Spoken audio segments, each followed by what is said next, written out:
Today, I'm going to be teaching you 5 different tips to sound better on the drum kit. Once I started applying these, my overall control of my sticks as well as my understanding of dynamics improved drastically. So you're going to want to stick around till the end of this. Play in different note groupings. This tip can apply in all kinds of different situations around the kit, but I'm going to be using the example of rudiments in order to explain it. Practice playing your rudiments in different note groupings, and as an added challenge, make sure you're accenting the same note that you would have been accenting had you been playing the rudiment normally. For paradiddles, we usually sit down with a metronome playing 16th notes in 4/4. This will get you faster and it will improve your technique. However, if we want to spice this up and make it more interesting, as well as get us used to a new sounding rhythm that we can now apply around the kit and have that sound even cooler, let's try playing the paradiddles in a group of 5, meaning you'll have 5 notes in between each click as opposed to 4. The added challenge here is that you usually only accent the very first note of the paradiddle, so it would be right, left, right, left, left, left. Accenting every 4th note playing 5s, it creates a really cool sounding rhythm.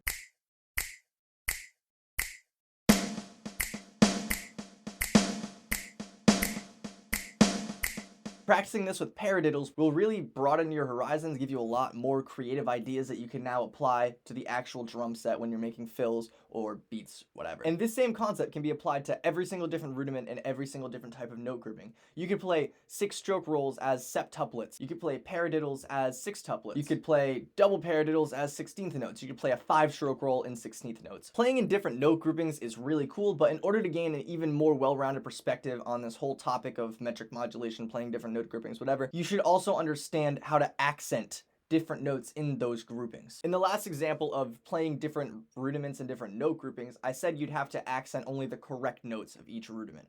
However, there really is no correct note to accent. There's just the notes that we usually accent. In paradiddles, we usually accent the first note. In paradiddle-diddles, we usually accent the first 2 notes. But you can accent any note that you want because, you know, music is an art. You can do whatever you really want to. Rules are meant to be broken. If it sounds good, then it's good. So yeah, a correct paradiddle is supposed to sound like this. But what if we decided to accent the 2nd note instead of the 1st? Now the 3rd note. And now the 4th note. And so on. In doing so, you gain more control of your sticks and you break all of the previous muscle memory that you've made that says, I can only play paradiddles in this way. Now that you're able to play a paradiddle in all of these different ways, you have more general control over your sticks to be able to do whatever you want, whatever comes to mind. What do you do with all this newfound knowledge of accenting different notes? Well, in my opinion, you get the most bang for your buck by practicing this on the hi-hat. So tip number 3 is to understand hi-hat accents. You may wonder why pro drummers make even the most simple of beats sound really good. Of course, there are tons of reasons for this, but one of the main things that separates pro drummers from beginner drummers is their ability to understand hi-hat accents. There's a lot more depth to a basic rock beat than just play hi-hats on the 8th notes and then snare on 2 and 4, kick on 1 and 3. The hi-hat makes a different sound depending on where you hit it. If you hit it on the edge of the hi-hat, then it makes a lot more of an open and sustained sound. If you hit it on the top of the hi-hat, you get a closed, very minimally sustained sound. Keeping this in mind, when you play hi-hat beats where it's 8th notes on the hi-hat, accent the 1, 2, 3, and 4 while playing very short sustained notes on the ands of every single beat. In a basic rock beat, this would look like accenting only the notes where you hit either a kick or a snare, and then playing a very quiet, short, sustained note on the ands in between. Notice the difference in the 2 drum beats when I properly accent and when I play the hi-hat with no accents at all.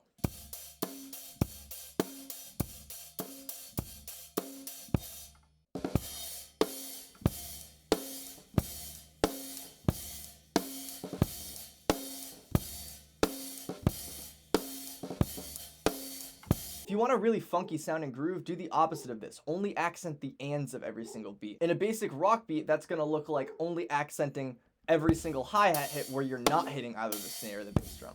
Check it out.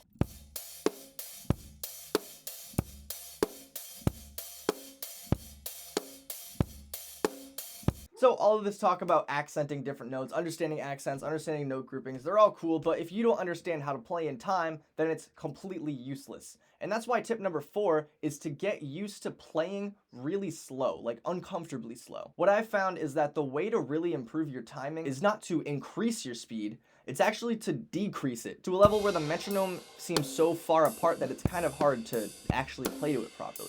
That's because a lot of the time we use these really fast tempos to kind of make up for our issues in timing. If we're playing so fast that you can't even tell we're falling out of time with every hit, then, you know, no one has to know. But if your overall goal is to become a better sounding drummer, then you have to realize that there are going to be plenty of times when you need to play at these slow tempos. So getting really good at playing at tempos like 50, 40, 60 beats per minute is going to be your key to improving your timing. Practice playing rudiments as well as basic beats and just, you know, freestyling over very slow tempos. Now, this last point, when it comes to specifically the topic of improving how you sound, I believe is the most important out of anything I mentioned here, and that's getting good at ghost notes and understanding how they work. I believe this is the most important tip because by applying it, you're going to see the most immediate and tangible improvement in the sound of your playing. And that's why I saved it for last, because I think only the most committed people are going to be able to hear this tip. Bringing it back to the example of rudiments, if you can play paradiddles with really strong beats and very quiet, barely audible ghost notes, it sounds infinitely more complex and musically interesting than just playing every single note with the exact same volume. And this can be applied to every single rudiment, and it really pronounces itself when you start applying these rudiments around the kit.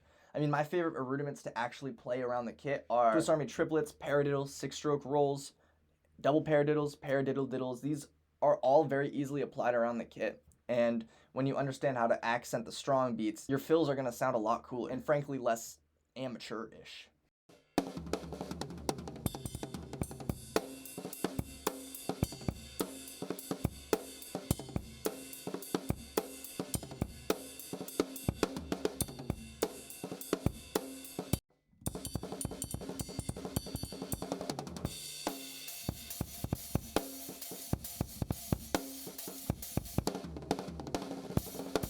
Having really good hand technique is the key to making ghost notes become second nature. So if you want to learn good hand technique, then I would go watch this video right here. It's going to teach you how to play faster. Believe it or not, the key to playing faster is having good hand technique.